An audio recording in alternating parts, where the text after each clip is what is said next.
दोस्तों, रियासत गुजरात का मशहूर शहर सूरत दिसंबर 2001 राष्ट्रीय हॉल मुसलमानों के एजुकेशनल प्रॉब्लम्स पर डिस्कशन के लिए all India minorities education board ने एक सेमिनार ऑर्गेनाइज किया था, जिसमें तालीमी, इल्मी, इंजीनियर्स, डॉक्टर, एडवोकेट्स और सोशल वर्कर्स जैसे कई इंटेलेक्चुअल्स शामिल हुए थे।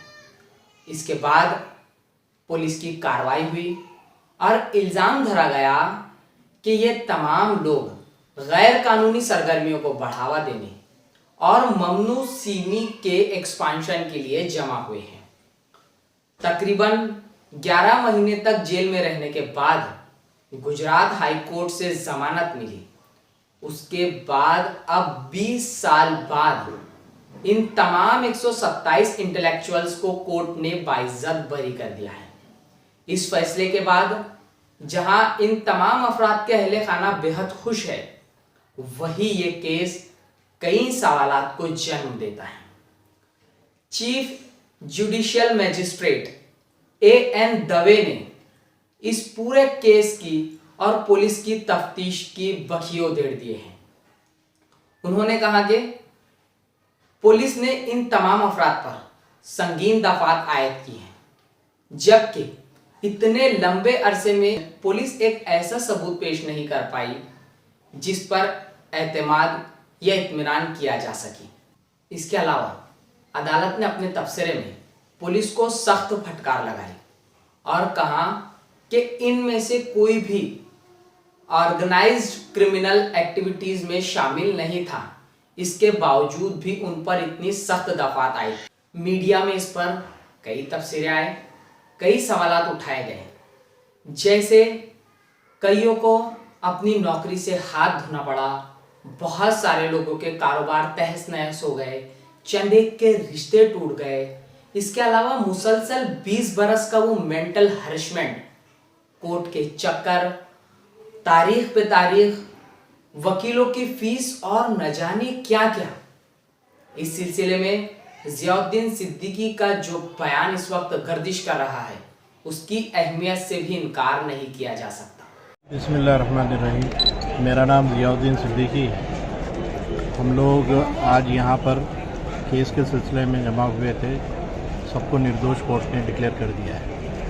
हम लोग दिसंबर 2001 में राजशाही हॉल के अंदर जमा हुए थे एक सेमिनार में। All India minority education board का एक सेमिनार था, जिसमें सब लोग जमा हुए थे, लेकिन पुलिस ने सबको 28 और 27 के बीच वाली रात को अरेस्ट किया और ये बताया कि ये सीमी के लोग हैं और ये अनलॉफुल असेंबली कर रहे हैं और इनका प्लान कुछ और है। इस तरह से अरेस्ट किया था और तकरीबन 1 साल के करीब जेल में रहे।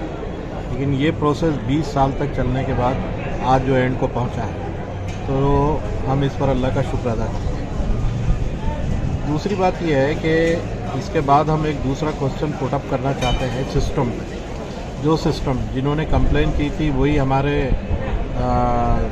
इन्वेस्टिगेशन ऑफिसर थे। लीगली कैसे सही है हमें नहीं मालूम, लेकिन सिस्टम ने जो है उनको ये पावर दिया है। दूसरे सिस्टम ने 20 साल हमारे ख़राब किए।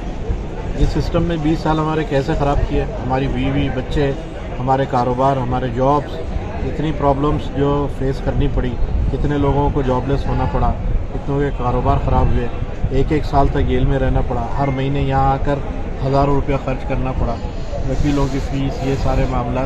तो एक आदमी जो हैंड टू माउथ हो, ये कैसे अफोर्ड कर सकता है? तो ये जो प्रॉब्लम्स है, इसको कंपनसेट कौन करेगा? हम ये क्वेश्चन पुट अप करना चाहते हैं कि अगर सिस्टम बेगुनाहों को इस तरह 20-20 साल रगड़ कर अगर जस्टिस देता भी है, तो उसके जो लॉसेस है उसको कैसे कंपनसेट किया जा सकता है? हमारा कहना यह है कि आइंदा ऐसे वो लोग जो कि बेकसूर हों उनको सताया ना जाए और उनके लिए कोई ऐसे मसाइल पैदा ना किए जाए कि वो जो है हैंड टू माउथ होने के बावजूद 20-20 साल तक ऐसे केसेस में रगड़ा देते हैं। हमारा मानना ये है। यहाँ अवाम के जहनों में यही सवालात गर्दिश कर रहे हैं कि इस केस में गिरफ्तार किए गए हर मुलजिम के 7300 दिन बेहद मुश्किल भरे, तनाव भरे और बेचैनी से पुर रहे होंगे। क्या कोई उन्हें वो दिन लौटा सकता है या कोई उन्हें उनके उन दिनों का हिसाब दे सकता है?